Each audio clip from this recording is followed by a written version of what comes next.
Bonsoir. Ce soir, on a un micro. Bien, je voudrais tout d'abord remercier 3 personnes qui sont très discrètes lors des conférences, mais ce sont des personnes très importantes grâce auxquelles la technologie fonctionne lors des conférences. Et l'école de français garde une trace de ces conférences et nous pouvons placer la vidéo de la conférence sur notre site web. Il s'agit bien sûr d'Utam Tejedor Alonso. Je le dis correctement. En ce qui concerne la technologie. Isabelle Caron en ce qui concerne le filmage de la conférence. Et Mike Twang en ce qui concerne le site web. Merci à vous 3. Je suis absolument ravie de vous présenter Xavier Leperson. Au bout de 3 ans, nous avons réussi à faire venir Xavier sur le campus, malgré la pandémie. L'année dernière, je lui avais dit, en le présentant lors de la conférence qu'il a donnée sur Zoom, Xavier, la 3e fois, sera la bonne. Et j'avais raison. Xavier Leperson est maître de conférence, titulaire du diplôme d'habilitation à diriger les recherches en histoire moderne à la faculté des lettres de Sorbonne Université. Il est spécialiste de l'histoire politique et diplomatique française et européenne des XVIe et XVIIe siècles. Il enseigne également dans plusieurs institutions universitaires à Paris, notamment à Sciences Po, et également pour notre programme à l'année au Centre Madeleine de Middlebury College. L'été, il a le plaisir d'accueillir à Paris les étudiants de master et de DML, 16 environ. Il les accueille à Paris et c'est donc une autre partie de l'école de français qui a lieu à Paris et le programme commence 2 semaines avant le nôtre. C'est pour ça qu'il a pu venir. Son programme s'est terminé vendredi, il a sauté dans l'avion samedi et il était là dimanche. Je peux vous dire que c'est un grand plaisir de travailler tous les ans avec Xavier que je ne connaissais que sur Zoom. Et c'est un plaisir d'avoir enfin fait sa connaissance en personne. Ses travaux portent sur l'histoire politique en Europe au XVIe et XVIIe siècle. Il a d'abord travaillé sur les guerres de religion en France au XVIe siècle et il a publié des travaux à ce sujet. Il se concentre actuellement sur le XVIIe siècle. Il vient d'achever en 2021 un ouvrage de recherche intitulé « Le Grand Condé, un exil pour l'honneur, retraite et retour en grâce, 1642-1671 ». Il y étudie le grave conflit d'honneur entre le cardinal Mazarin et Louis II de Bourbon, prince de Condé, prince du sang et cousin du roi Louis XIV. Il y étudie aussi l'état royal, la vie politique et diplomatique pendant la Fronde et au début du règne personnel de Louis XIV. Il s'agit d'un livre d'histoire politique et militaire. Ce soir, la conférence de Xavier s'intitule « Langue du roi, dialectes et parlers des sujets du royaume de France, de la Renaissance à la Révolution ». Comme nous nous trouvons dans une école de langue, quoi de plus approprié que l'étude de la langue, de l'étude des dialectes, et des parlers. Veuillez accueillir Xavier très chaleureusement, s'il vous plaît. Xavier, à toi la parole.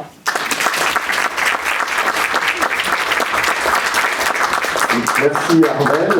Alors à mon tour, je tiens à remercier Middlebury College de m'avoir invité, même si j'en fais partie. Et donc je suis ravi de venir vous présenter ce sujet que j'ai pensé pouvoir vous intéresser, bien évidemment, puisque vous étudiez le français. Alors je vous rassure tout de suite, ou je vais vous inquiéter tout de suite, je ne parle pas tous les dialectes du royaume de France de l'époque, ça serait bien impossible pour moi. Mais j'ai essayé de vous présenter quelque chose qui vous donne une idée à la fois de ce qu'est le français de cette époque-là et comment on le percevait dans la société politique et société donc, du XVIe jusqu'à la Révolution à la fin du XVIIIe siècle. Alors on va commencer sans plus tarder. Je vais essayer d'utiliser le matériel qu'on m'a fourni. Alors au temps de la monarchie, on ne parle pas de peuple français comme aujourd'hui, mais des peuples du roi de France. En effet, le roi incarnait l'unité du royaume et l'unité de l'État, par un lien personnel qu'il avait avec ses sujets.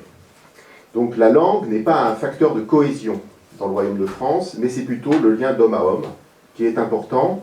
Et effectivement, la langue n'est pas essentielle ni au système féodal, ni aux relations familiales, puisque parfois certaines familles sont originaires de l'étranger, enfin certaines parties de familles sont à l'étranger. Alors le principe de la politique à l'époque, c'était le fait que donc, le souverain était reconnu en échange d'une protection qu'il pouvait apporter aux villes, aux sujets, sous forme de privilèges, privalex, loi privée. Chacun avec une loi particulière. Dans ce royaume, les gens n'étaient pas égaux devant la loi, comme aujourd'hui, en principe. Alors effectivement, l'État et les royaumes étaient d'ailleurs souvent symbolisés, ce qui traduit un petit peu cette diversité du royaume de France, symbolisée par une grenade. On le voit à travers deux représentations célèbres. La première que vous apercevez ici, elle est tirée d'une fresque du château de Fontainebleau qui s'intitule « L'unité de l'État ». L'unité de l'État. C'est l'une des rares fresques d'ailleurs qui a été comprise par les différents spécialistes d'histoire de l'art qui ont tenté de comprendre la signification de ces fresques. Et donc on aperçoit ici François Ier qui est coiffé d'une couronne de laurier et on voit qu'il tient dans sa main donc la fameuse grenade qui, vous savez, est un fruit particulier puisque la grenade est pleine de pépins. Et donc ces pépins évoquent la diversité des peuples du roi de France qui est en quelque sorte gouverné par un seul homme. Le roi tient dans sa main tous ces peuples. Voilà, c'est ce qu'on appelle l'union personnelle à proprement parler. Alors, le roi Louis XIV a copié, si j'ose dire, puisque dans la célèbre fresque la plus importante de la Galerie des Glaces, qui s'intitule « Le roi gouverne par lui-même », on aperçoit aussi, donc, sur les... Si ça marche, voilà. Pardon, voilà. Ah. Alors, je vais peut-être aller trop vite, bon, c'est pas grave. Donc, on aperçoit en bas à droite, on aperçoit la grenade qui est tenue par une allégorie. Et j'ai grossi, j'ai fait exprès de prendre cette représentation qui est un détail, et on aperçoit bien la fameuse grenade ici avec les différents pépins. Donc c'est un thème récurrent qu'on retrouve aussi au XVIIIe siècle dans d'autres tableaux, qui rappellent bien sûr l'importance de cette réalité. Donc le roi de France règne sur un État constitué d'un agrégat de territoires. Effectivement, le royaume, c'est une sorte de lieu, c'est une série de lieux juxtaposés, de provinces, de terres, de seigneuries, de circonscriptions contiguës et enchevêtrées, qu'il faudrait énumérer finalement pour en avoir une idée. Alors, il existe de nombreuses provinces dans le royaume de France. On s'aperçoit ici sur cette carte de 1595, fin du XVIe siècle, qu'elles sont représentées. Alors, à l'époque, c'est une époque où on utilise le mot province. Les humanistes, vous savez, ont redécouvert l'Antiquité, ils ont redécouvert l'histoire romaine. Et donc, l'usage est apparu, dès la fin du XVe siècle, de désigner ces différents territoires du royaume de France par le terme de province qui vient de provincia en latin. Donc, il s'agit d'un territoire en général qui a sa langue, ou ses langues, j'aimerais dire, ses coutumes, ses institutions spécifiques. Il n'y a pas unité administrative en France, il y a de nombreuses institutions, et effectivement, elles possèdent bien souvent des privilèges, donc des lois spécifiques, qui font leur originalité. Alors, tous ces pays, donc toutes ces provinces, dans tous ces pays, dans toutes ces provinces, on ne parle pas forcément le français, et on ne parle pas la même langue. En réalité, il y a une mosaïque de langues. C'est la France de l'époque. Alors on a bien tenté de reconstituer la cartographie de ces différentes langues, mais on n'y est pas vraiment arrivé.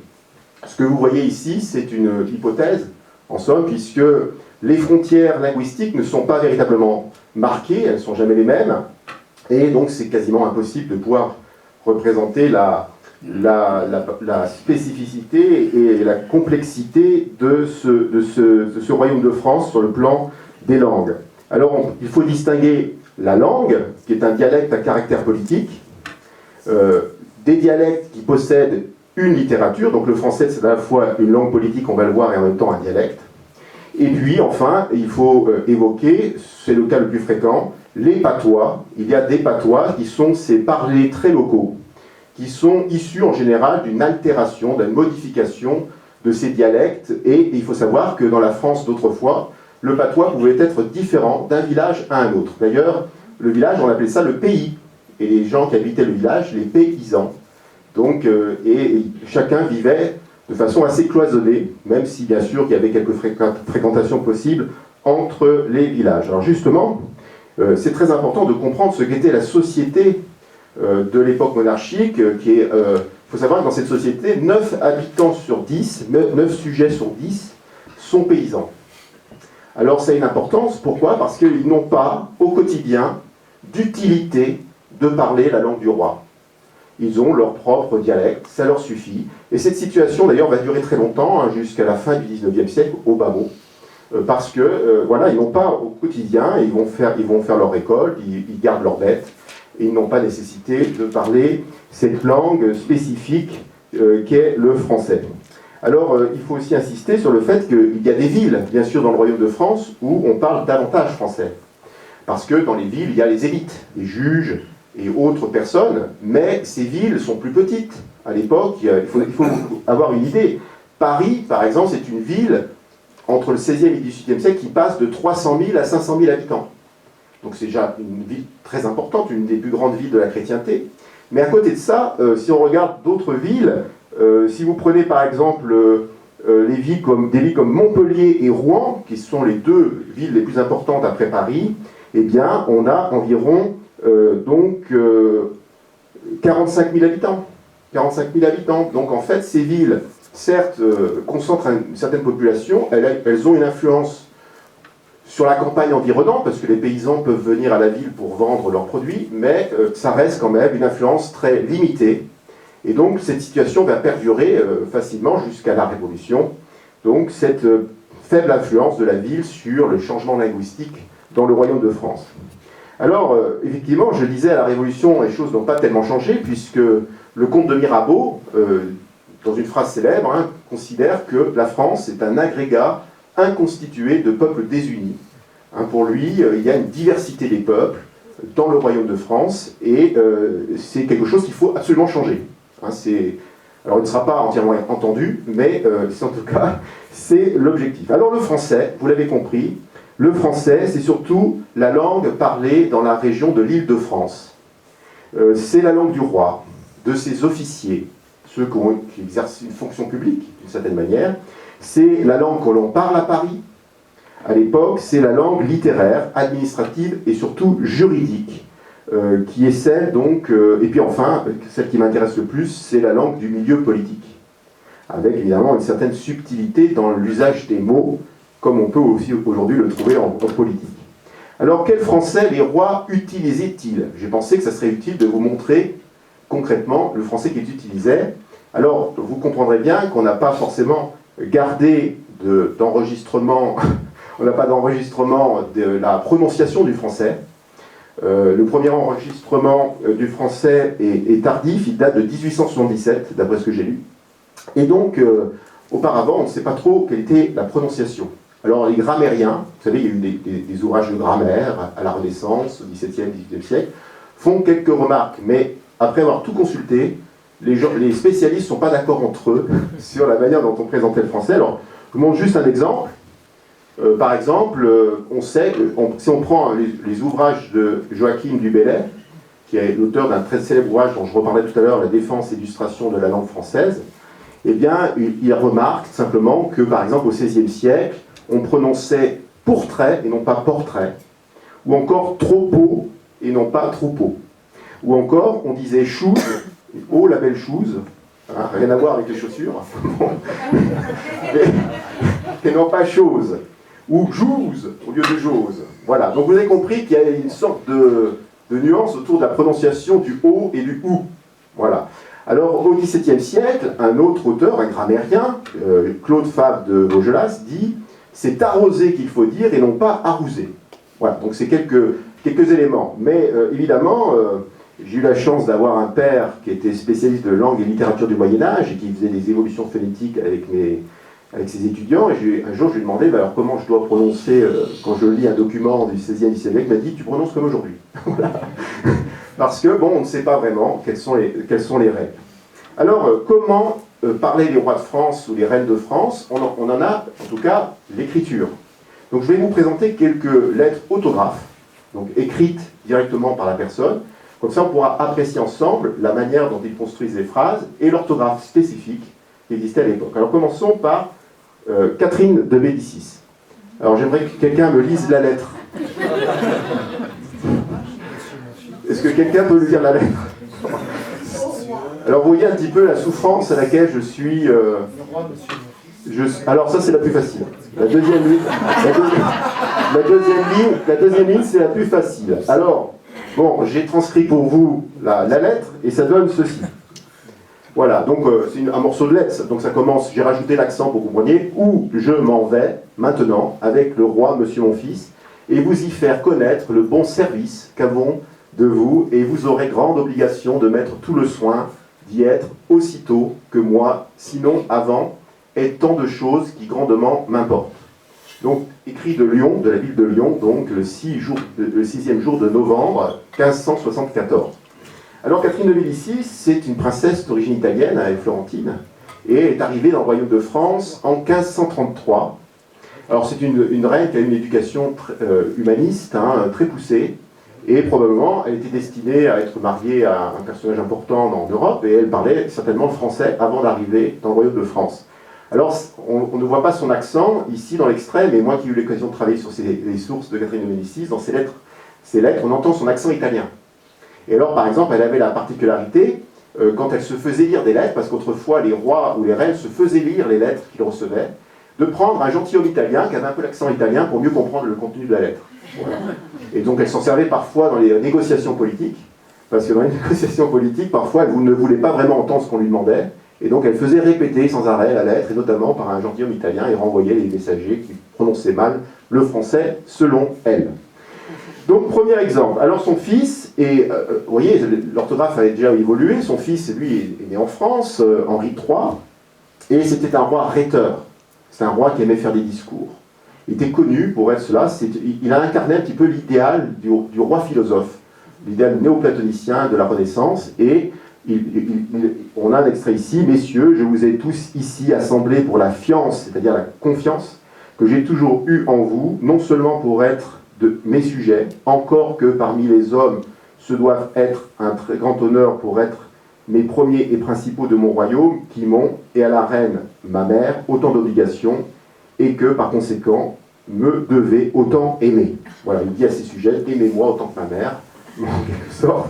C'est un discours qui a été prononcé aux États généraux de 1576, et je l'ai très certainement mal lu, parce qu'il paraît, moi quand j'ai travaillé sur cet événement, que lorsque le roi a prononcé sa harangue, son discours, il a fait pleurer l'Assemblée. C'était considéré à l'époque comme étant le summum de l'art rhétorique de faire pleurer l'Assemblée à son discours. Donc voilà, alors un petit peu plus tard, donc là on est au XVIe siècle, au XVIIe siècle, on a quelques exemples, j'ai essayé de respecter la parité.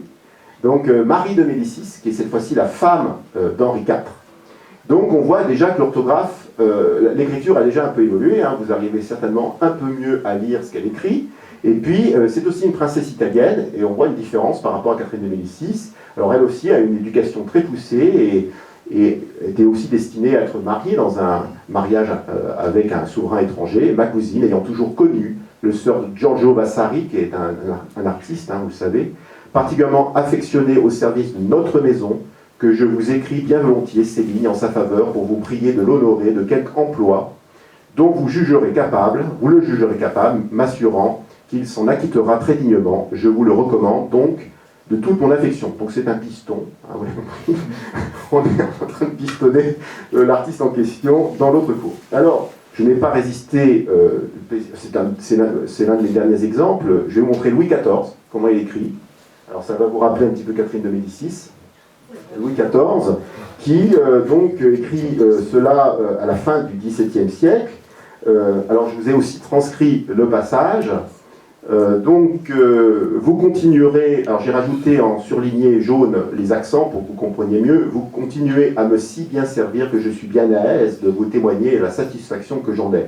Je connais l'importance de la prise de Nice et par conséquent la grandeur du service que vous venez de me rendre. Croyez qu'on ne peut être plus content que je suis.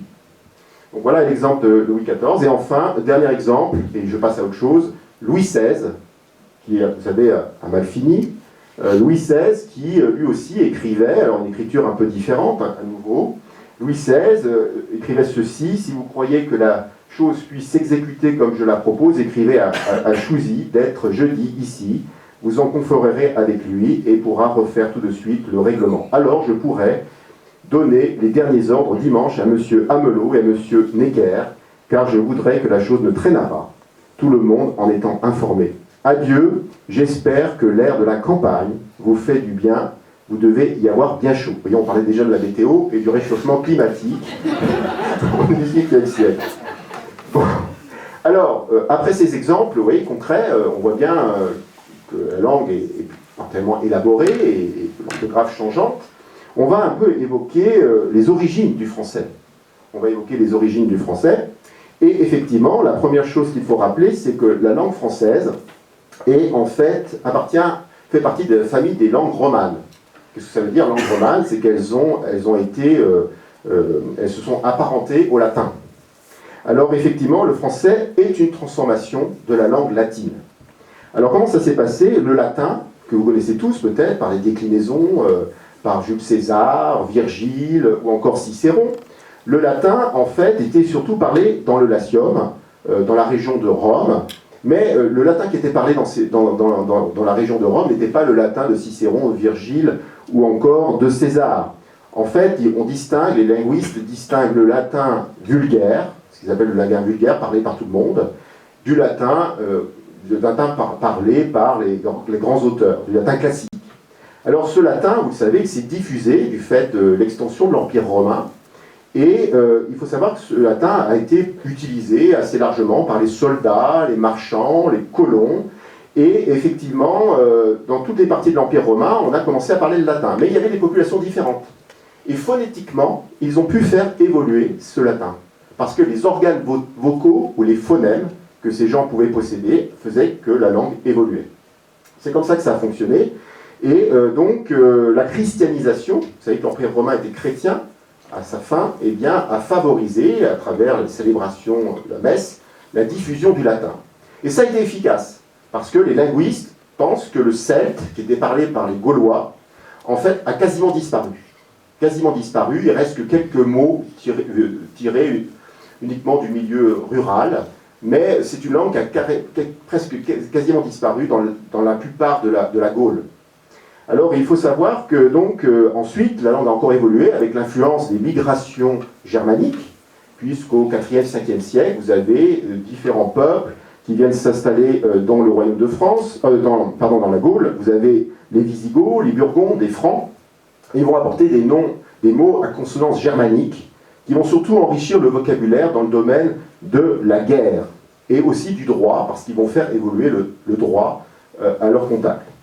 Donc voilà, ce sont les langues romanes, et il faut s'imaginer que le français était une de ces langues parlées dans cet ancien espace. Alors les rois de France ont fait progresser évidemment le français avec l'extension de leur domaine. Alors si je me prends simplement l'exemple de Philippe Auguste, qui était un des grands rois guerriers du Moyen-Âge, on s'aperçoit entre 1180 à gauche, le territoire en bleu, c'est son domaine. Et la fin de son règne en 1223, on voit que son administration a fortement progressé. Donc, effectivement, ça a été un des aspects qui ont pu faire progresser le français. Et puis, il faut s'imaginer aussi que, voilà, il y a eu aussi toute une littérature médiévale qui a utilisé l'ancien français, ou le français, pour écrire. Alors, donc, le français, c'est surtout parlé dans le nord du royaume, au nord de la Loire, surtout dans l'ancienne région des rois francs, Compiègne, Senlis, jusqu'à Orléans au sud. Donc c'est un peu la région originelle du français. Alors il faut aussi insister sur le fait que dès la fin du XIIe siècle, donc, le français commence à affirmer sa prééminence et se répand de plus en plus donc, dans le royaume de France. Alors à la Renaissance, on parle le français à la cour du roi de France. Les officiers parlent et écrivent le français quand il s'agit de s'adresser, par exemple, aux institutions judiciaires, et effectivement, ou encore au pouvoir politique. Alors, vous connaissez certainement le fait que François Ier a pris une célèbre ordonnance qu'on appelle l'ordonnance de Villers-Cotterêts en 1539. C'est quoi une ordonnance? Un texte de loi qui a valeur dans tout le royaume, qui a pour but d'obliger les magistrats à utiliser le français où qu'il soit. Alors on a beaucoup insisté sur l'importance de cet édit de Villers-Cotterêts dans la transmission du français. En réalité, c'était important pour le roi que tout le monde parle la même langue judiciaire, parce que dans ces États anciens où l'administration n'était pas très développée, où on ne voyait quasiment jamais un officier royal, comme raconte Montaigne, eh bien, en revanche, quand on faisait appel à la justice du roi, il fallait qu'on se comprenne, et que, où qu'on soit, en France, on pouvait faire appel à Paris de la justice. Donc c'est un élément très important de comprendre ce texte par rapport à la dimension judiciaire. Mais dans la réalité, ça n'a pas changé du tout la réalité quotidienne des paysans ou des patois, comme je l'ai évoqué. Donc effectivement, le français s'impose par l'administration lorsqu'il y a eu extension du royaume de France à la faveur de mariages, de guerres et autres considérations. Eh bien, le premier acte du roi, c'est de mettre en place une cour de justice et ensuite d'administrer en français. Mais ça ne change pas véritablement la réalité quotidienne des gens qui continuent à parler leur patois dans leur village. Donc il faut bien avoir cette nuance à l'esprit. Alors, donc le français est systématiquement imposé dans les différents actes judiciaires. Ça, c'est un point important. Et effectivement, dans les différentes régions. Alors, il y a bien sûr d'autres langues régionales qui sont largement pratiquées à cette époque-là. Alors, sur cette carte, on constate, je vais essayer de faire fonctionner, on constate une sorte de frontière ici, linguistique, qui distingue en quelque sorte les pays de langue d'Oil et du sud les pays de Languedoc. Alors, ce n'est pas deux langues, c'est plusieurs familles de langues. Et alors qu'est-ce qui les différencie? C'est la manière de dire oui. Oil, c'est dire oui, et hoc, c'est dire oui. Et Pétrarque disait qu'en Italie, le toscan, c'est la lingua di si. Le fait de dire si pour dire oui. Donc c'est comme ça qu'on distingue ces familles de langues. Et alors il y a ces langues, si vous voulez, on peut se comprendre. Si j'habite Bordeaux et que je vais à Toulouse, on va se comprendre dans cette famille de langues, parce que c'est proche. Ça peut, mais il y a des différences, et je vous montrerai un exemple tout à l'heure. Et c'est de la même manière dans le nord du royaume. Alors il y a des langues qui restent totalement différentes. C'est le breton. Le breton, alors là, c'est pourquoi? Parce que le duché de Bretagne est resté un duché indépendant très longtemps, jusqu'en 1532, où François Ier l'a intégré dans le royaume de France. Donc en Bretagne, on ne parle pas du tout la langue du roi, en tout cas parmi les sujets de Bretagne. En revanche, bien sûr, les magistrats sont tenus de parler. Et puis, c'est la même chose donc, pour on va dire, le basque, qui est une langue très différente, et qu'on ne comprend pas facilement, évidemment, quand on vient de Paris. Bon, c'est toujours vrai, d'ailleurs. Alors, effectivement, donc, les linguistes donc, ont insisté sur ces aires linguistiques, où il y a des différences, bien évidemment. Alors, donc à l'intérieur de ces aires linguistiques, on se comprend, et même s'il y a des différences dialectales, et cette réalité linguistique est réelle jusqu'à la Révolution. Alors, il y a eu un célèbre rapport qui a été fait, donc, rendu le 4 juin 1794 par l'abbé Grégoire, député de la Convention, qui donc avait analysé la situation linguistique. C'est un rapport très bien fait pour l'époque. Il y a eu vraiment des questionnaires qui ont été utilisés, et lui, le but de ce rapport, c'était d'évoquer la nécessité d'anéantir les patois. Il fallait détruire les langues locales, et pour créer une cohésion de la nation, en quelque sorte, autour de la même langue. Et il note dans son rapport que 6 millions de Français sur 28 ignoreraient complètement le français. Alors ce qui est important de comprendre, c'est que dans cette société politique, vous comprenez l'importance de la noblesse. Dans la société monarchique, les nobles, les gentilshommes jouent un rôle très important. Parce qu'ils parlent deux langues en quelque sorte, la langue de leur province et la langue du roi. On parle de diglossie, c'est-à-dire que les nobles placent toujours le français comme la langue la plus distinguée, Ils s'habillent avec distinction, ils mangent avec des produits spécifiques, et forcément leur langue est aussi distinction. Donc avec les langues locales, et ils sont un peu les interprètes dans les rapports politiques, et lorsqu'il y a une révolte, par exemple, ils sont censés calmer les esprits, et donc il faut comprendre ce rôle presque bilingue des nobles, et ce qui explique que beaucoup de nobles importants des provinces venaient à la cour du roi de France. Il y a des études qui ont été menées à l'époque de François Ier.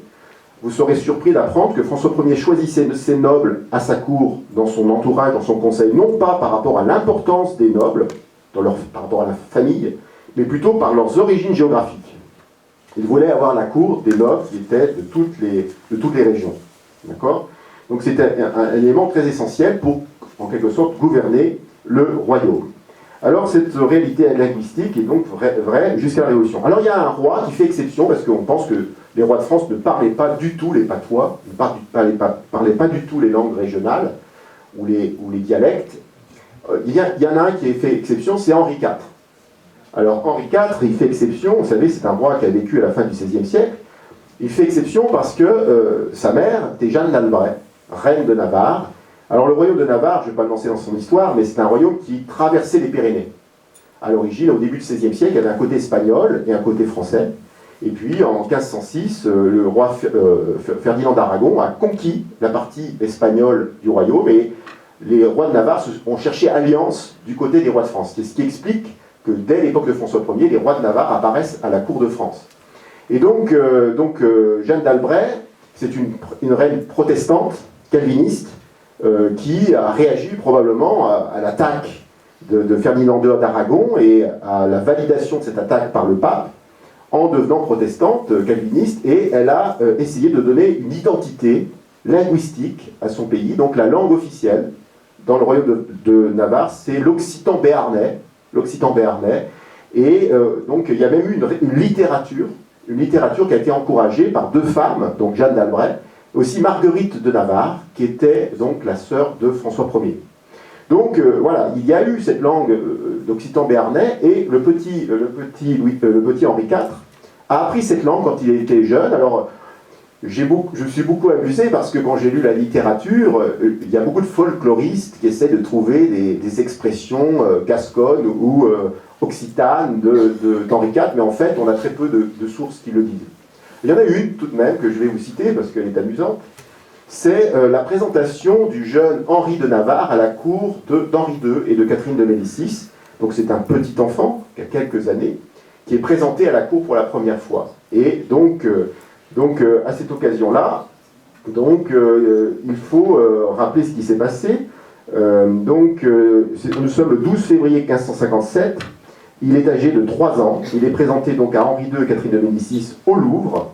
Il comprenait le français sans le parler, et le roi lui demande s'il veut être son fils, au sens est-ce qu'il veut être son gendre, parce qu'on pensait déjà le marier à 3 ans. Et effectivement, Henri répond donc en occitan béarnais, Ake eslu signé rei, alors j'espère que je ne prononce pas trop mal, ce qui veut dire mon père, c'est le seigneur roi qui est là, en désignant Antoine de Bourbon. Le roi rit, demande alors s'il accepte d'être son gendre, perspective évidemment qui intéresse ses parents, et le jeune Henri acquiesce, obéit. Voilà, il est d'accord donc pour devenir le gendre du roi. Alors ça va se produire, vous le savez, puisque Henri de Navarre va épouser Marguerite de Valois, plus tard. Donc c'était prévu dès le départ, d'une certaine manière. Donc Henri, en tout cas, n'a guère pratiqué sa langue maternelle une fois qu'il a quitté son royaume de Navarre. Il a peu pratiqué la langue, puisqu'il a fréquenté la cour de France, et on n'a que quelques éléments qui évoquent une petite connaissance de la langue. Alors on sait qu'il avait probablement un fort accent du sud. C'est le seul élément sur lequel on peut se mettre d'accord, mais en réalité, il n'avait pas véritablement une pratique quotidienne et courante de l'occitan béarnais. Mais c'est un des rares rois qui a probablement été bilingue de ce point de vue-là. Alors, les rois connaissaient la diversité des langues dans le royaume de France, ils la connaissaient parce qu'ils se promenaient dans le royaume, ils étaient itinérants. Pendant tout le XVIe siècle, les rois se déplacent. C'est faire de la politique. C'est faire de la politique parce que c'est le lien personnel qui crée la cohésion dans le royaume. Et donc on va de château en château, de ville en ville, pour rencontrer les sujets du roi de France, et parce qu'on pensait qu'en voyant le roi, voilà, le lien était renouvelé en quelque sorte. Donc ici, sur simplement 3 ans, vous voyez le déplacement de François Ier. Dans le royaume de France, on raconte que la cour ne restait pas plus de 10 jours dans un endroit avant de changer. D'accord? Donc c'est pour ça qu'en français on dit les meubles. Parce que les meubles, ce sont tous les objets qu'on emporte avec la cour. D'accord? Donc les motifs sont plus multiples hein, pour les voyages, c'est connaître les peuples et les coutumes du royaume, c'est défendre les frontières en occupant le territoire.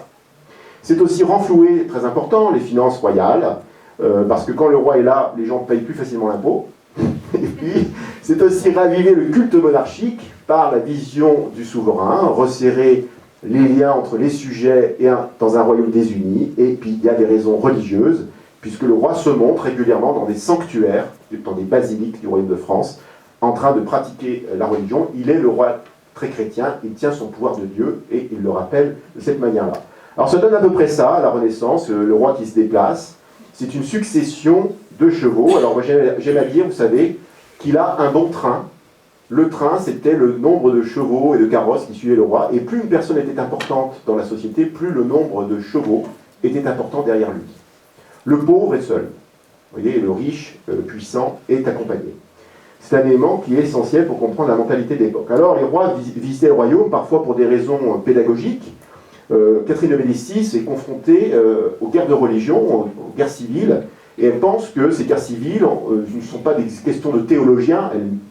Elle pense que les théologiens n'ont pas une grande importance dans l'affaire, mais pense plutôt que c'est parce que les sujets ne voient pas suffisamment le roi. Donc elle emmène son fils, Charles IX, dans tout son royaume, et elle fait le tour de France, avant celui d'aujourd'hui, hein, avec, il n'y a pas trop d'étapes de montagne, donc elle fait le tour de France, où elle va rencontrer, elle va présenter le roi aux différentes élites du royaume. Alors, à l'occasion de ces voyages, toutes les populations parlaient au roi, pas forcément en français, ou présentaient des petits spectacles très, très typiques de la région dans laquelle ils étaient. Alors, on a un texte célèbre à l'époque d'Henri II. Henri II sort légèrement du royaume et va à Saint-Jean-de-Maurienne. Et il y a une centaine d'habitants qui se déguisent en ours, donc probablement une peau complète d'ours, et ils dansent devant le roi, et la cour trouve ça extraordinaire. Donc on présentait probablement le folklore local ou la nature à travers ces exemples. Donc voilà, il y avait une expérience le roi avait conscience de ces différentes coutumes, traditions et langues. Louis XIV, lui aussi, a visité son royaume, notamment lorsqu'il était jeune, pendant la Fronde, bien évidemment, mais surtout à l'occasion de son mariage, puisqu'il est allé, vous savez, rencontrer sa future femme, Marie-Thérèse, sur les frontières, la frontière de la Bilassoa, qui est un fleuve du sud-ouest, et effectivement, à l'occasion de ce périple, il est allé jusqu'à Saint-Jean-de-Luz, qui est quasiment aux confins du royaume, et grâce à ça, d'ailleurs, on vend des macarons célèbres à Saint-Jean-de-Luz, qui auraient été, dit-on, c'est probablement pas exact, fabriqués à l'époque de Louis XIV. Alors, je ne résiste pas à vous évoquer les inconvénients que pouvaient rencontrer les Parisiens qui allaient parfois dans la province, dans les provinces plus précisément. On peut prendre l'exemple de Jean Racine, que vous connaissez tous, le dramaturge et homme de théâtre. Donc Jean Racine, dans sa jeunesse, a été envoyé par ses parents à Uzès. Uzès est une petite ville du sud-est de la France. Et donc, voilà, on suppose que l'intéressé n'est pas très content de quitter Paris, et il prend ce carrosse et descend dans le sud de la France. Et voilà ce qu'il raconte: j'avais commencé dès Lyon à ne plus guère entendre le langage du pays, et à n'être plus intelligible moi-même. Donc dès Lyon, ça pose un problème, il n'est plus compris.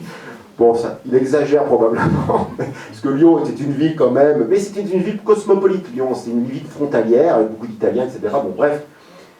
Je vous jure que j'ai autant besoin d'interprètes qu'un moscovite en aurait besoin dans Paris. Alors moscovite faisant référence donc aux Russes, en quelque sorte. Néanmoins, je commence à m'apercevoir que c'est un langage mêlé d'espagnol et d'italien. Et comme j'entends assez bien ces deux langues, j'en ai quelquefois recours pour entendre les autres et me faire entendre. Voilà. Donc voilà, on sait qu'il est à l'aise, mais bon, il y a une anecdote amusante, il commande un pot de chambre dans une auberge et on lui amène un brasero. Donc il a dit que ça a failli le tuer. Donc il y avait voilà, des compréhensions comme ça. Alors la langue, c'est pas quelque chose d'essentiel. On voit que ça peut être gênant quand on voyage en France, mais c'est pas quelque chose d'essentiel. Parce qu'on en a quelques exemples. On sait, par exemple, au XVIIe siècle, vous savez que Louis XIV a fait la guerre en Europe. Et il a conquis des villes qui sont rentrées dans le royaume de France, et notamment Lille. Lille, qui ne faisait pas partie de la France, mais qui appartenait au roi d'Espagne. Pour autant, les Lillois, sauf erreur de ma part, ne parlent pas du tout l'espagnol. Voilà, donc ils parlaient plutôt le français. Et on a un exemple, Pierre Ignace Chavat, qui était donc un artisan lillois, eh bien, parlait très bien français, il écrit ses mémoires en français, mais en revanche, il est furieux d'avoir comme roi Louis XIV, et se réclame du roi d'Espagne. Ça illustre ce que je vous disais tout à l'heure, ce qui compte, c'est le lien avec le roi et non pas la langue. C'est un élément important. Alors la situation est déjà compliquée. Au XVIIIe siècle, on a certains intendants. Vous savez, les intendants, c'est comme les préfets. C'est des personnages qui ont un rôle administratif important dans le royaume. Louis XIV a eu un représentant du roi dans chaque province. Il y a comment dire, au XVIIIe siècle, un de ces intendants du roi qui se trouve en Alsace. L'Alsace est rentrée dans le royaume de France à la fin du règne de Louis XIV. Et l'intendant donc fait savoir au roi que la langue ordinaire des Alsaciens est l'allemand, excepté pour les personnes distinguées de la province. C'est la diglossie. C'est-à-dire que les gens parlent allemand entre eux, mais les gens distingués parlent le français. Il suggère au roi qu'il convient de ne pas autoriser la traduction en allemand à côté du français, donc du français des édits.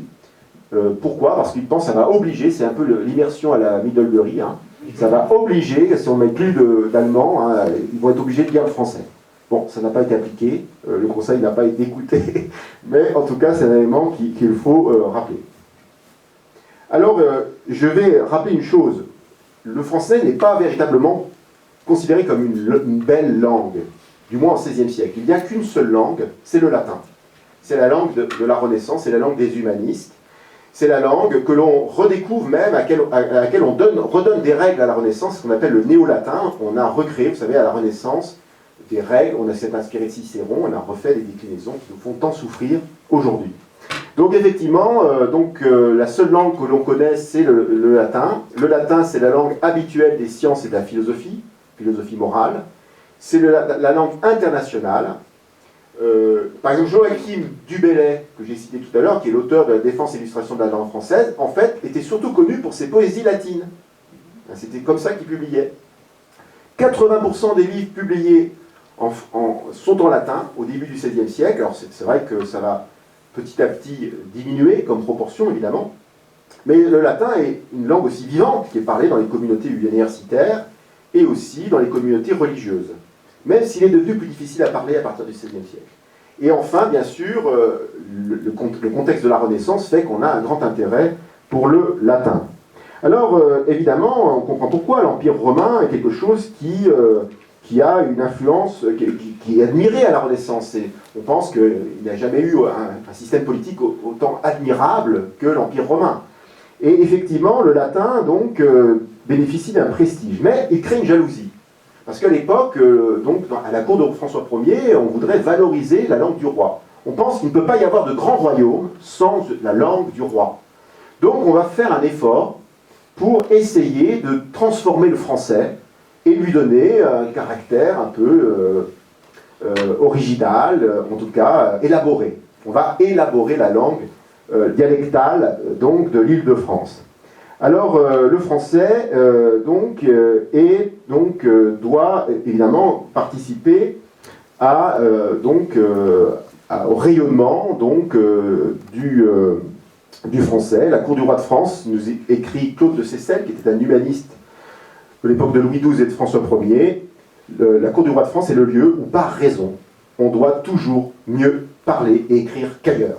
Voilà, donc c'est une façon de rappeler la nécessité de faire du français une langue prééminente dans le royaume. Alors, c'est pas facile. C'est pas facile parce que jusqu'à présent, je vous ai parlé du français, mais en fait, c'est faux.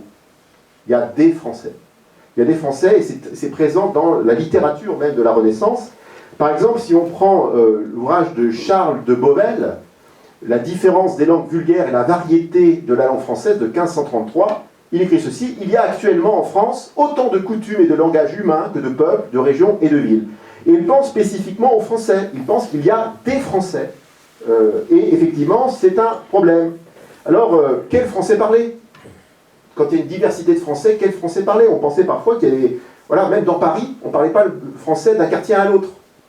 Alors les humanistes, et notamment les poètes de la Pléiade, vous savez, ce groupement de poètes, donc de cour, considèrent que le meilleur français est celui de la vallée de la Loire.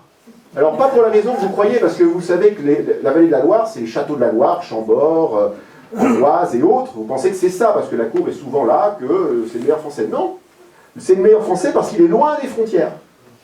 Il ne peut pas être corrompu ou influencé par les langues étrangères. Donc ce serait l'exemple même qu'il faudrait choisir pour le français. Voilà, donc les vallées de la Loire, hein, pour ceux qui ne savent pas où ça se trouve, j'ai trouvé cette carte promotionnelle.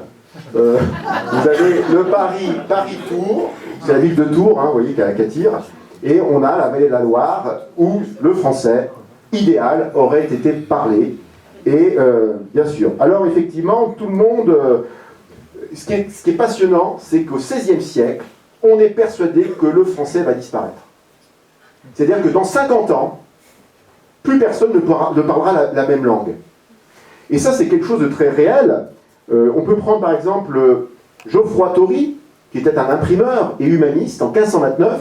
Voilà ce qu'il dit. Si l'on y prend garde, on trouvera que dans 50 ans, en 50 ans, la langue française, pour la plupart, grande part, sera changée et pervertie.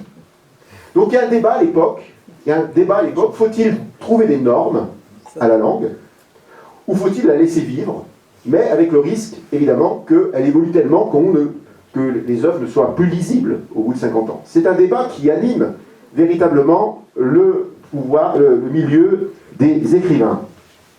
Alors effectivement, voilà.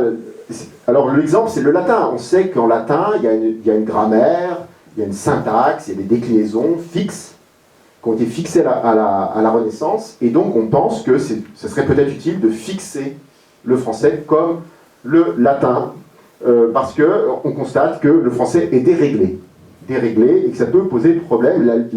La langue change à vue d'œil. Vous connaissez Michel de Montaigne. Il est préoccupé par ça, Michel de Montaigne. Voilà ce qu'il écrit. Selon la variation continuelle qui a suivi notre langage jusqu'à cette heure, qui peut espérer que sa forme présente soit en usage d'ici à 50 ans?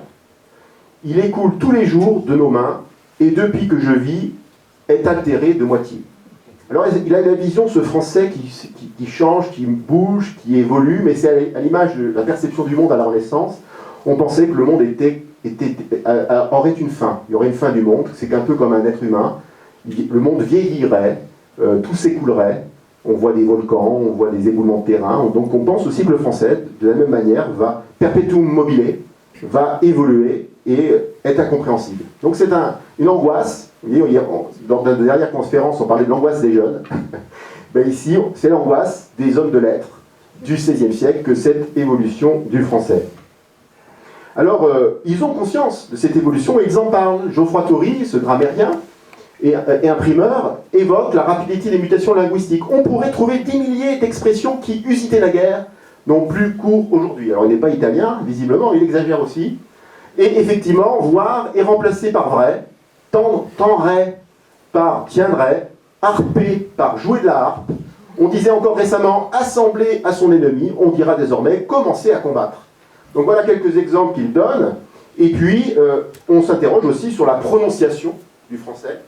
Prononciation du français, puisque on dit qu'elle serait même flottante à Paris. Il fait froid se dit il fait frais ou il fait froid. Voilà, en fonction des quartiers. Les règles de la syntaxe sont encore moins fixées. Faut-il dire manger pain ou manger du pain? Pour le vocabulaire, nombre de mots anciens disparaissent. À mordre, par exemple, ce qui signifiait avoir l'habitude de faire quelque chose, n'est plus utilisé. Et puis, c'est l'époque, la Renaissance, où on veut enrichir le français. On va emprunter au toscan, on va emprunter aux langues espagnoles, donc des mots. On va emprunter aussi beaucoup de mots venus du grec ou du latin. Soldat, par exemple, vient de la péninsule italienne et se substitue à soudard, qu'on utilisait à l'époque. Et à partir donc des mots existants, ça c'est la belle création de la langue du XVIe siècle, à partir des mots existants, les écrivains créent de nouveaux mots. Enrageaison, huilaiseté, enchérissure, nuitale, funébreux, girouetté, fruitire. Donc vous voyez, vous qui étudiez le français, vous pouvez avoir la liberté dans la création des mots. C'était des choses qui étaient tout à fait acceptées à la Renaissance. Alors, bon, il faut mettre fin à cet effritement de la langue, à cette évolution permanente de la langue. Et à la cour de François Ier, on pense que si la France veut imposer sa supériorité sur la scène internationale, elle doit s'assurer que sa langue surpasse celle de ses voisins. Donc c'est une époque, on va essayer de raconter l'histoire des Gaulois, on va essayer de valoriser la langue, et on vante une langue du roi de France qui doit être franche, gente, élégante et polie. La politesse devient un élément essentiel de la langue. Alors, bien sûr, c'est au XVIe siècle, un célèbre ouvrage est publié, La défense et illustration de la langue française, et l'objectif de Joachim du Bellay, qui est un poète de cour, est donc de ramener le français au niveau d'une langue moderne de culture. Alors Joachim du Bellay préconise un enrichissement de la langue par les emprunts culturels et aussi une codification, mais tout le monde n'est pas d'accord avec lui. Alors il faut savoir qu'on portait une grande importance au français, même d'un point de vue politique. Il faut savoir qu'au XVIe siècle, il y a dans le royaume de France des guerres de religion. Dans la seconde moitié du XVIe siècle, et on a essayé de mettre fin à ces guerres par la force, par la violence, et les rois n'y sont pas arrivés. Alors, dans la seconde moitié du XVIe siècle, les Valois-Angoulême, la famille régnante, pensent que peut-être le langage pourrait charmer les esprits. Et donc tout ça est inspiré du mythe d'Orphée. Je ne sais pas si vous connaissez le mythe d'Orphée. Orphée, c'est ce personnage qui descend aux enfers pour récupérer Eurydice, sa dulcinée, et la remonter donc en surface. Et il aurait joué de la lyre pour charmer les êtres maléfiques qu'il trouve l'enfer. Alors l'idée est la même, c'est que si on parle une belle langue, eh bien on va charmer les esprits. Alors à l'époque on lisait Cicéron.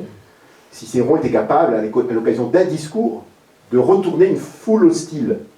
Et donc du coup l'idée c'est que voilà, peut-être que par un français épuré, un français bien parlé, on pourrait éviter des guerres si belles. Ça n'a pas marché. Ça n'a pas marché. Donc, voilà, alors le principal personnage de cette époque qui incarne cette idée, c'est ce qu'on appelle l'Hercule gaulois. Hein, on pensait qu'il y avait un être mythique, l'Hercule gaulois, qui était capable, donc, vous voyez, les personnages sont enchaînés. Voilà, l'Hercule gaulois, il a une sorte de chaîne qui sort et qui va jusqu'aux oreilles des gens qui l'écoutent. Et donc on pensait que, voilà, que les sujets du roi de France obéissaient naturellement au roi, parce que le roi parlait bien. Alors vous me direz, peut-être c'est une spéculation intellectuelle, pas du tout. Regardez l'acte de triomphe de l'entrée d'Henri II dans Paris en 1549. On aperçoit ici qu'on a le personnage, on voit mieux là, le personnage qui tient le roi François Ier, qui tient donc ses sujets donc par les oreilles, voilà, avec une chaîne. Et par ma douce éloquence et royale bonté, chacun prenait plaisir à m'honorer et suivre. Ça, c'est les vers qui étaient sur cet arc de triomphe. Chacun voyant aussi mon successeur m'en suivre, l'honneur et suis contraint de franche volonté. Donc voilà, on pensait à cela, et jusqu'à l'époque d'Henri IV, vous voyez, vous connaissez peut-être des tableaux plus sérieux d'Henri IV, ce fameux roi bilingue. Eh bien, Henri IV est représenté en Hercule gaulois, ici. Alors, bon, la thématique est mélangée avec le fait qu'il écrase les armes ennemies. Mais voilà, le roi Henri IV, c'est pas simplement quelqu'un qui a reconquis son royaume par les armes, parce qu'il a été contesté en tant que souverain, mais il a aussi usé de sa capacité d'écoute et de parole. Donc c'est une image qui lui va tout à fait bien. Alors j'arrive bientôt à la fin de ma conférence, je vous rassure. Donc ici, je vais évoquer bien sûr les changements qui ont été marqués au XVIIe siècle, et peut-être que si vous avez étudié le français, on vous a déjà parlé de François de Malherbe. François de Malherbe, c'était donc un poète de cour qui était pas marrant. C'était un type assez austère et très jaloux. Très jaloux. Alors il voulait être le poète le plus important de la cour, et donc il se moquait facilement de ses collègues, ce qui n'est pas bien, mais bon, il sait ce qu'il fait. Donc il entreprend donc, pour se distinguer de ses collègues, de créer, donc d'imposer une métrique au poème, aux rimes en poésie. Alors il exclut certains mots, il faut supprimer certains mots du vocabulaire, il régularise le bon usage, et il va, surtout son génie, c'est qu'il va trouver un compromis entre la langue littéraire de cour et la langue qui était parlée par les gens. Alors bon, c'est pas quelqu'un qui a travaillé pour le roi en tant que tel pour changer la langue. C'est quelqu'un qui était un professeur et un personnage influent à son époque, donc il a probablement influencé très largement les poètes de cour qui ont suivi son exemple dans le maniement du français. Et effectivement, son influence a été bien sûr essentielle à cette époque-là, donc sur la langue dans la première moitié du XVIIe siècle. Donc Malherbe, il faut retenir son nom, hein, est effectivement quelqu'un qui a certainement eu une influence. Alors il a voulu supprimer certains mots, c'est assez amusant, comme quoi, même si on veut agir sur la langue volontairement, l'usage a parfois le dessus sur les savants. Par exemple, il voulait donc supprimer certains mots comme le mot prouesse, je trouvais que c'était pas bien, prouesse, ou encore le mot nuisance, je trouvais que c'était pas bien. Vous voyez, il a déconseillé l'usage de ces mots, et pourtant ces mots prouesse et nuisance sont restés quand même dans la langue. Alors, il y a une autre étape qui est importante pour la langue, c'est bien sûr la fondation de l'Académie française par Richelieu. Alors, c'est une époque où la raison doit être dans l'action royale. Vous savez, le peuple est passionné et passionnel, le roi est raison. C'est pour ça que les souverains ne sourient jamais dans les tableaux, parce que l'esprit doit contrôler le corps. Et donc, de la même manière, eh bien, il faut trouver une raison aussi dans les mots, de certaine manière. Et Richelieu va créer l'Académie française, et son but est avoué, hein, il veut donner à l'unité du royaume, forgée par la politique, une langue et un style qui la symbolise et la cimente. Alors je vous rassure tout de suite, hein, il ne pense pas au sujet, il pense simplement aux élites, bien évidemment, dans ce projet. Alors, donc, les académiciens ont, dans la création de l'Académie, eh bien, il y a des éléments qui sont inscrits dans le texte originel. Donc, l'Académie, l'article 24 des statuts précise que la principale fonction de l'Académie sera de travailler avec tout le soin et toute l'intelligence possible à donner certaines règles à la langue et à la rendre pure, éloquente, capable de traiter les arts et les sciences. Donc l'Académie est une sorte de conservatoire de la langue et de perfectionnement de la langue française. Et effectivement, ils vont travailler à la rédaction d'un dictionnaire. Et le XVIIe siècle, c'est peut-être contribué à fixer la langue. Le XVIIe et XVIIIe siècle sont des époques où on a publié de nombreux dictionnaires. Ils sont accessibles en ligne, si ça vous intéresse, vous pouvez facilement les consulter. Et donc vous avez bien sûr le dictionnaire d'Antoine Furetière, qui est très important, moi je l'utilise beaucoup en tant qu'historien, mais vous avez aussi le dictionnaire de l'Académie, ou encore donc, le dictionnaire de Trévoux, qui a eu une importance capitale. Alors, il y a eu beaucoup de bouleversements de la langue au XVIIe siècle, et il faut savoir que de nombreux auteurs du XVIIe siècle ont dû réécrire leurs œuvres, en partie du moins. Par exemple, Charles Sorel a dû réécrire 3 fois Francion, donc en 1623, 1626, 1633, à cause des règles et des changements introduits dans la langue. Sachant que, vous comprenez, ces œuvres étaient lues par le public savant. De même, Paul Scarron, et son fameux roman comique, a été publié en 1651 et repris en 1655. Et enfin, Pierre Corneille dut corriger ses œuvres, et il constatait que pour tout corriger, il eût été besoin de les refaire presque entiers, et qu'il n'avait fait qu'en noter ce qu'il y avait de plus insupportable. Voilà, donc on a conscience, à l'époque, parmi les auteurs les plus connus, qu'il faut réécrire pour republier un livre, à cause des changements introduits par ces nouvelles règles sur le français. Alors, ce n'est pas simplement quelque chose de purement grammairien ou stylistique, c'est aussi lié à la façon d'être un gentilhomme. Vous savez qu'au XVIIe siècle, on parle d'honnête homme. Un honnête homme, donc, c'est quelqu'un qui a une culture générale, qui a des qualités sociales qui le rendent agréable à la communauté. Donc, les qualités de la langue des honnêtes gens, on dit un honnête homme et des honnêtes gens, au pluriel, c'est une particularité. Donc, les qualités de la langue des honnêtes gens sont d'abord la clarté, Le premier devoir de celui qui parle le français ou qui l'écrit est de se faire entendre, et l'homme doit être aussi discret. Donc quand vous parlez français, il faut éviter de faire des gestes, de parler avec des mots trop marqués, avoir des éclats de voix, ça fait populaire. En revanche, à la cour, on se contrôle jusque dans la force de sa langue. Et Jean Racine, par exemple, met son fils en garde contre l'usage de tout nouveau mot, et notamment du mot recruter, qu'il a pris dans les gazettes de Hollande. À la cour, on dit faire des recrues. Vous voyez, vous me direz recruter ou faire des recrues, c'est pas tellement différent. Ben si. C'est toute la différence entre un homme bien né à la cour et quelqu'un qui viendrait en dehors de la cour. Donc ce sont des éléments de distinction sociale qui sont très importants, comme le vêtement ou d'autres éléments. Je terminerai par, bien sûr, le rayonnement du français au XVIIIe siècle. Le français, grâce à la philosophie des Lumières et le succès de certains auteurs français, comme Voltaire par exemple, rayonne dans l'Europe entière. Il faut savoir que dans les milieux des élites en Europe, on parlait le français. Moi, je fais souvent étudier à mes élèves des textes de deux Suédois qui s'écrivent entre eux en français. Voilà, ils sont intéressés par l'art français, ils achètent des œuvres françaises, ils envoient à Stockholm, et effectivement, donc on parle le français, et selon Voltaire, alors Voltaire avait une grande opinion du français, bien évidemment, notre langue se parle à Vienne, à Berlin, à Stockholm, à Copenhague et à Moscou.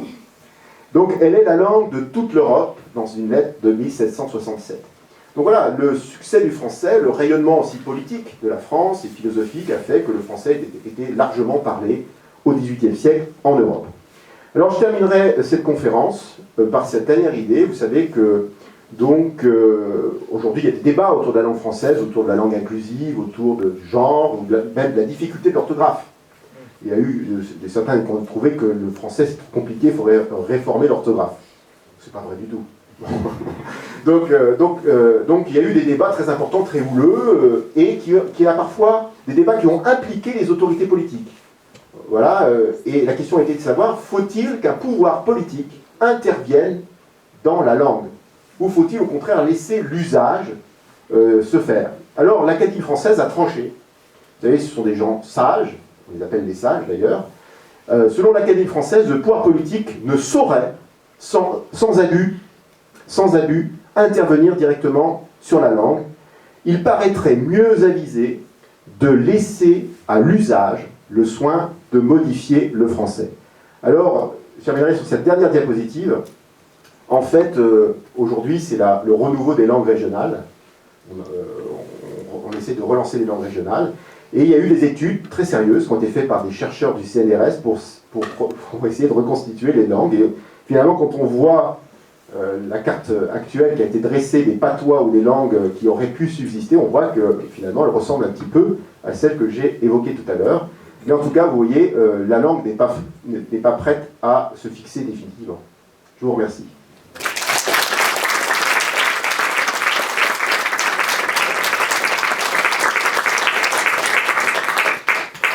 Merci Xavier. J'invite les étudiants à poser les premières questions dans notre tradition ici à Middlebury. En français, bien sûr. Ou en patois. En patois.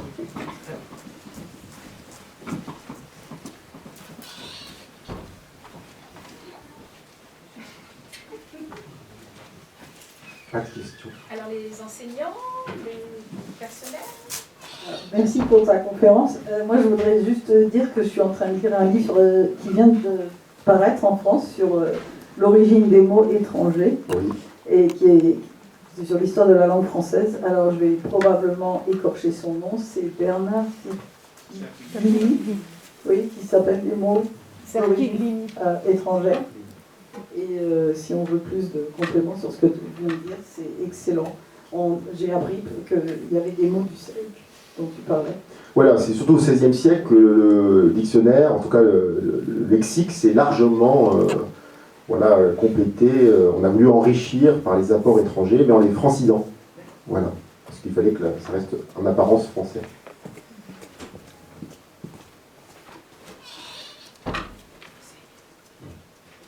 Ah, il y a une question derrière.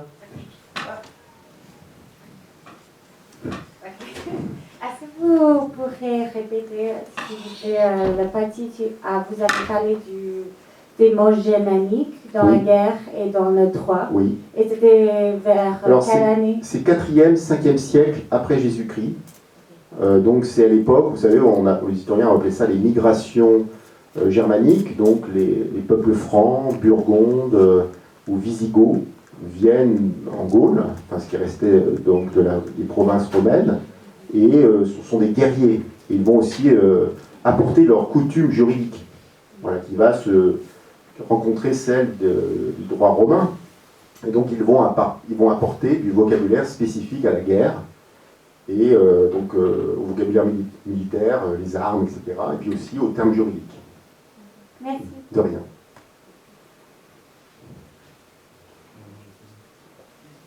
Oui, beaucoup pour la présentation. Moi, je me posais la question, pourquoi on cherche tant que ça, déjà, il y a très longtemps, à vouloir fixer la langue? Encore aujourd'hui, on peut entendre que la langue est très mouvante, on peut entendre des pour et des contre, et je me pose la question de pourquoi on a ce besoin de s'ancrer autant dans une langue qui reste fixe. Alors, il y a un argument central, c'est qu'il faut qu'on puisse se comprendre. Voilà, donc pour la bonne efficacité politique, il faut parler la même langue. Mais il n'y a pas que ça qui joue, on est d'accord. Mais il y a le zèle des gens, appliquer la loi du roi, il y a aussi le fait d'obéir, tout simplement. Donc l'argument central, c'est se comprendre. Et donc, et surtout aussi la question juridique. C'est-à-dire que le seul élément qui crée de la cohésion politique dans le royaume, c'est le droit, la justice. Lorsque, à l'époque des Francs, le roi des Francs, on pouvait faire appel au roi des Francs, quel que soit le jugement qu'on avait reçu, c'était comme ça qu'il s'imposait politiquement par l'intermédiaire du droit. Donc le droit, le fait de se comprendre par le droit est aussi un élément essentiel. Mais on est d'accord que, dans l'absolu, pour la vie quotidienne des gens, en tout cas à l'époque, ça n'a pas vraiment d'intérêt ou d'importance, en fait. C'est maintenant, de nos jours, vous savez que c'est plutôt fin 19e, début 20e, que d'une part par l'effort qui a été fait par la République, même avant la République, dès le Second Empire, il y a l'effort qui est fait pour essayer de développer le français, et puis les médias, surtout les médias, c'est un élément terrible pour les langues régionales, c'est-à-dire qu'on lutte, elles ne peuvent pas lutter contre ces Français qui circulent dans les médias, ou dans les films, les séries, etc. Même s'il y a des efforts, il y a eu des chaînes régionales qui ont été créées, j'ai déjà les regarder, elles diffusent beaucoup en français aussi, parce que c'est difficile de suivre même un bon film en breton. Ouais. Même quand on est breton. Moi, j'appartiens à une famille originaire de Bretagne. Mon grand-père parlait parfaitement breton, il était puni dans les cours de récréation parce qu'il parlait breton. Ça s'est totalement perdu en usage dans ma famille, plus personne ne parle breton. Donc c'est difficile de revenir en arrière, parce que la langue, c'est ce qu'on pratique au quotidien. Merci. Oui. Oui, vous avez parlé tout à l'heure au fond, dans la monarchie, du principe d'unité qui était le lien des sujets avec la personne du roi. Oui. Et en fait, ça n'était pas soutenu par une unité linguistique, Oui. mais que tout de même, ce pouvoir monarchique, à un moment, se pose le problème de l'unification linguistique. Oui. Et va prendre des mesures pour tenter d'unifier le pays au plan linguistique. Quels étaient les autres, indépendamment de ce lien d'homme à homme, quels étaient les autres éléments de l'unité du royaume? Alors, donc c'est une question qui a été posée par les historiens. D'abord, l'unité par rapport à l'étranger. Ça, c'est un élément important. C'est une thématique qui est encore actuelle en politique, c'est-à-dire que il y a une célèbre historienne qui s'appelle Colette Beaune, qui a écrit un ouvrage, La naissance de la nation France, et qui explique que le sentiment d'appartenir au royaume est venu de la lutte contre les Anglais. Il faut bouter les Anglais hors du royaume. Bon, mais ça, c'est un élément, à mon avis, très important. Alors, quand je parlais de l'usage de la langue française, ce qui est important pour le roi, ce n'est pas tellement les sujets, ce sont bien sûr toutes les élites, donc les nobles, qui tiennent l'autorité des sujets. Voilà, donc ça, c'est l'élément, il faut les distinguer. Ce sont des gens distingués par rapport donc il y a un côté un peu... vraiment j'insiste là-dessus, le noble c'est quelqu'un qui s'habille de façon particulière, vous savez qu'il porte des vêtements qui déforment le corps, puisqu'ils ont des grosses culottes ou parfois des vêtements qui resserrent la taille. ils ont des nourritures spécifiques que ne mangent pas les paysans, et donc ils ont un langage spécifique qui les distingue. Et une politesse très importante, qui a peut-être disparu dans notre vie politique, dans quelque chose, mais au XVIe, XVIIe siècle, on pouvait haïr quelqu'un et être extrêmement poli avec lui. Voilà, la politesse, c'est un élément essentiel de la langue française. Donc voilà, je dirais, pour répondre à votre question, le fait surtout dans le cadre de la guerre, de défendre des intérêts, c'est un élément de cohésion. Et après, on a tout un système donc clientélaire, donc les nobles dominent des nobles provinciaux qui eux-mêmes ont des clients dans les villes.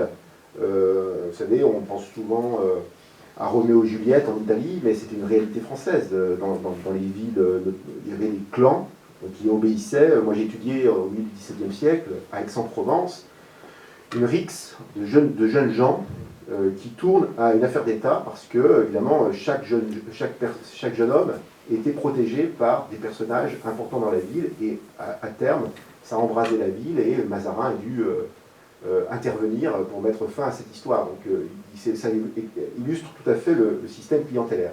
Et donc, mais il y a cette diglossie qui est importante, c'est-à-dire vraiment localement, les nobles parlent plusieurs langues et ils ont un réseau personnel. Voilà. C'est comme ça que l'unité se fait. Et l'élément d'unité religieuse et de la langue de l'Église.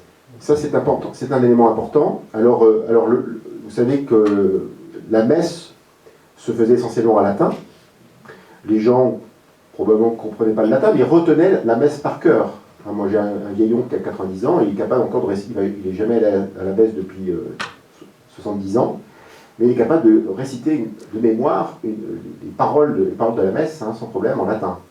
En revanche, au milieu de la messe, il y avait un moment, le sermon, où là, le curé s'adressait en langue vernaculaire, en patois local, et c'était un personnage très important pour l'autorité, parce que c'était lui qui avait un rôle pour apaiser les tensions quand elles existaient, ou pour communiquer les informations politiques, même si on a contesté ce rôle, même au sein de l'Église, parce qu'on disait que l'Église n'a pas à se mêler de la politique. Voilà, mais effectivement, l'Église a joué un grand rôle, en tout cas pour maintenir une cohésion politique, et on comprend pourquoi pendant les guerres de religion, ce n'était pas simplement une question de foi, c'est qu'il y avait une rupture, à partir du moment où on n'a pas la même foi, on ne peut pas obéir de la même façon au roi. C'est l'idée, puisque le roi tient son pouvoir de Dieu. Et Montaigne raconte qu'il est désolé, il constate que même au sein des familles, il y a des ruptures religieuses, et ça crée des divisions très importantes. Donc la religion, ce n'est pas simplement une croyance en Dieu, c'est un facteur évidemment de cohésion du royaume.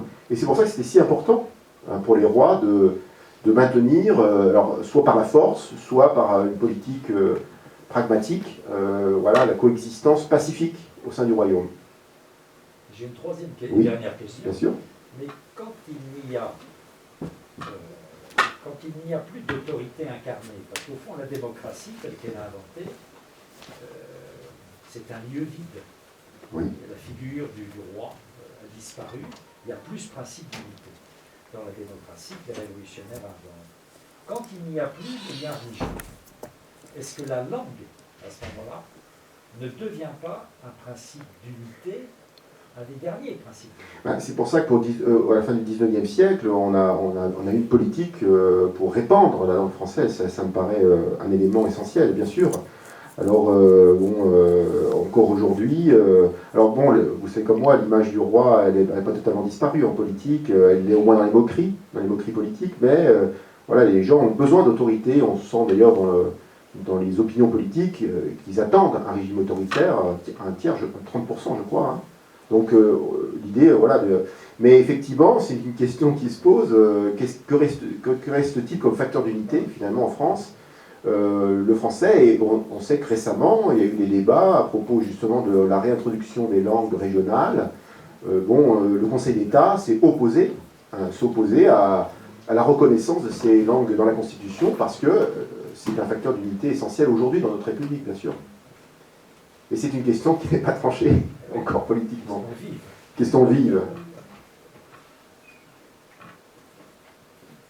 Écoutez, s'il n'y a pas d'autres questions, je vous remercie d'être venu assister. Merci tout le monde.